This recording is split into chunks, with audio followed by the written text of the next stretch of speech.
The Center for Learning Disabilities has always provided great information. The faculty is always researching in the field of learning disabilities. Generally speaking, we learn to read until about third grade. And then after third grade, we read to learn.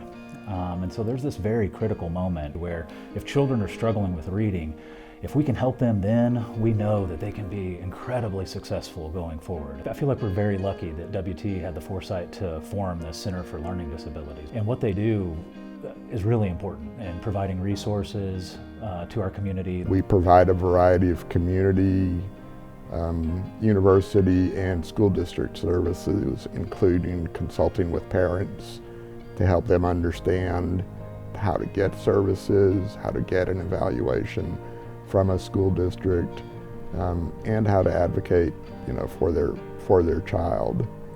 One of the things that the center does is host during the school year a monthly community meeting geared toward parents and guardians. The Monday night community workshop, so it's during the school year, first Monday of the month they meet. They can have something about ADD, ADHD. Last month it was about math, the struggles that students have with math.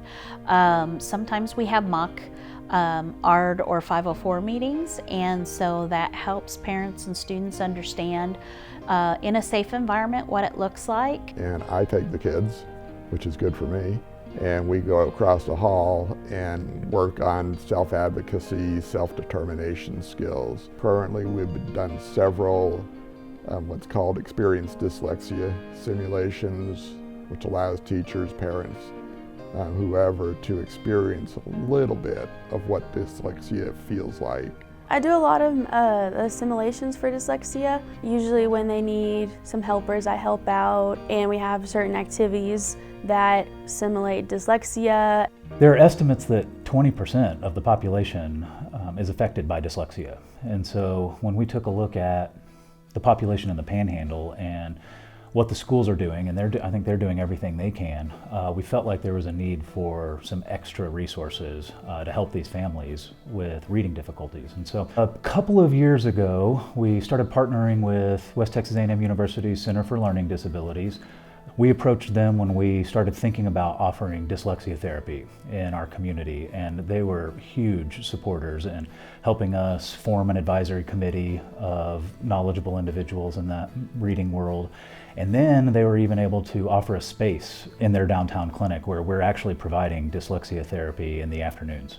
We don't ever like to say that there's a cure for dyslexia, but we do know that when the children get the appropriate therapy and supports for the right amount of time, they can learn to cope with their dyslexia forever in really profound ways, and they become some of our most successful citizens. I now do not use any of my accommodations.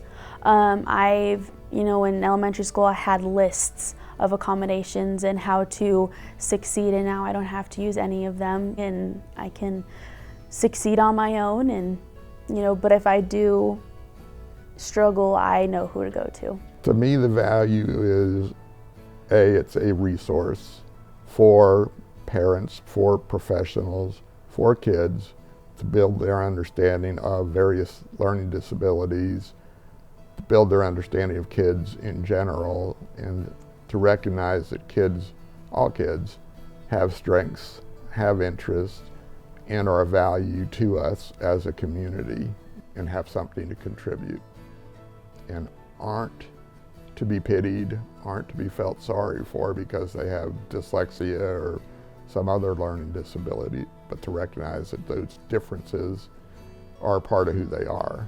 Education is always key. I think the more that we can educate ourselves, we can in turn help others understand about disabilities. There's a wealth of information, great resource network of people that are willing to help.